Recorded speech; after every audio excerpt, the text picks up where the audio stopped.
ജമ്മുവിൽ loco pilot ഇല്ലാതെ ചരക്ക് ട്രെയിനിൻ്റെ യാത്ര ആ, ഡ്രൈവർ ഇല്ലാതെ ഓടിയത് കേൾവിക്കാരിൽ വളരെ ആശ്ചര്യം പടർത്തി.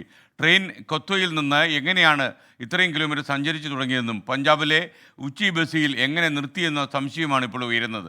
ലോക്കോ പൈലറ്റ് ഇല്ലാതെ ട്രെയിൻ സഞ്ചരിച്ചത് 70-ലധികം കിലോമീറ്ററാണ് എന്ന കാര്യം കൂടി പ്രേക്ഷകർ ഓർമ്മിക്കുക.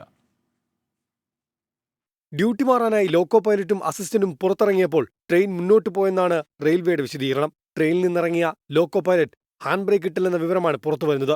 160 കിലോമീറ്ററോളം സഞ്ചരിച്ച ട്രെയിൻ നിർത്താൻ അതേ ദിശയിലേക്ക് വരുന്ന മറ്റു ട്രെയിനുകൾക്കും സ്റ്റേഷനുകൾക്കും റെയിൽവേ അധികൃതർ നിർദ്ദേശം നൽകി. ലെവൽ ക്രോസുകൾ അടച്ചിട്ടു. മണിക്കൂറിൽ 80 കിലോമീറ്ററിന് മുകളിലായിരുന്നു ട്രെയിനിന്റെ സഞ്ചാരം. ഭൂപ്രകൃതി മാറിയതോടെ ട്രെയിനിന്റെ വേഗത കുറഞ്ഞു.